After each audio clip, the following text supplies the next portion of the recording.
Phuṭṭhassa lokadhammehi, cittaṃ yassa na kampati, Asokaṃ, virajaṃ, khemaṃ, etaṃ maṅgalamuttamaṃ.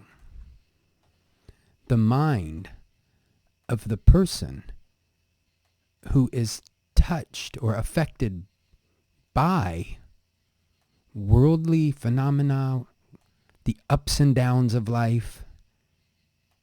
Again, the mind does not waver. The mind being sorrowless, free from passion, filled with tranquility. This is the highest blessing. So this one is really interesting grammatically, but it's also, I think, my favorite verse of all the maṅgalamuttamaṃ. So you probably noticed that it was kind of a lot of back and forth here. So let's explain what's going on. And again, we're looking at this. We're not trying to make necessarily a smooth translation. We're trying to see how all the Pali fits together and how the words kind of acquire their meaning in their context here. So the actual subject and the main clause of this entire verse is cittaṃ na kampati. Now, I said mind, and that's kind of reflexive on my part. Really, we have to think about mind, heart together. There's no separating out the emotional from, like, the, quote, rational. So when we see cittaṃ and think of cittaṃ, we don't want to just think of like a thinking mind. We want to think about our emotional being as well. So the heart and mind does not waver. And whose heart and mind does not waver? The heart and mind of the person. So this relative pronoun here, which is put in the genitive, expressing the kind of the, I hate to say ownership, but the possession. And then this is sort of an interesting part, and this is why I've put this in red. And then we see this word over here, Phuṭṭhassa, also in red. This is a very colorful verse today. Phuṭṭhassa is a past participle from phusati, to touch.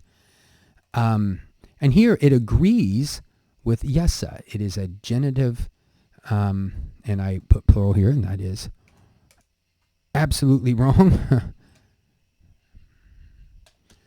Genitive singular past participle from phusati, to touch. Now, a past participle, if it's from a transitive verb, when it's in the past, when it's a past participle, it will be passive.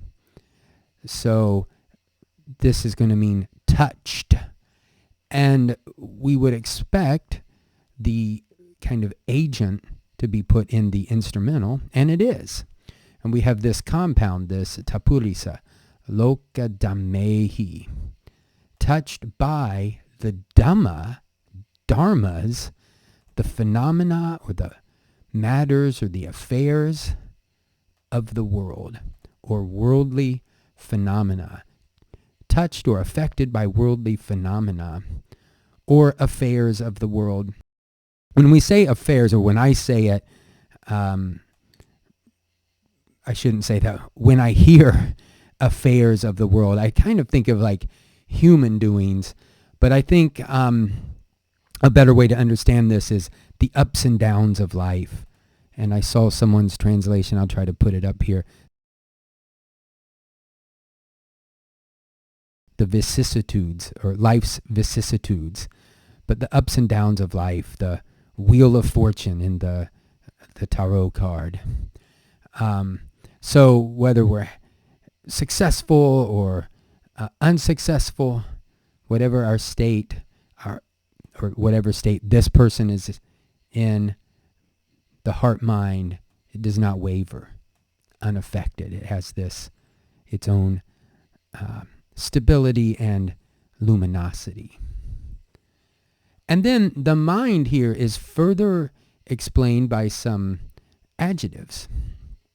This mind, and so in English we might say something like which is, if we wanted to fill out the meaning, or if we wanted to kind of leave it poetic, not. And so the mind, Asokaṃ, which in Sanskrit is Asokaṃ, like the great emperor of India.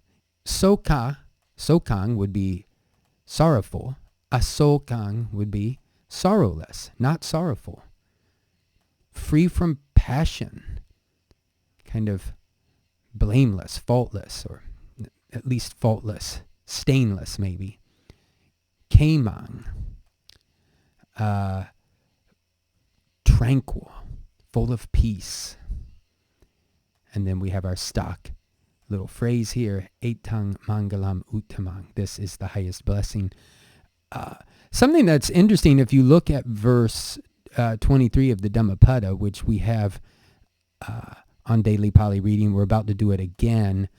It contains both the words khemaṃ, which is it's yoga khemaṃ, and then it also has phusati. It's not this past participle, but it's just interesting that those two words show up in that verse there.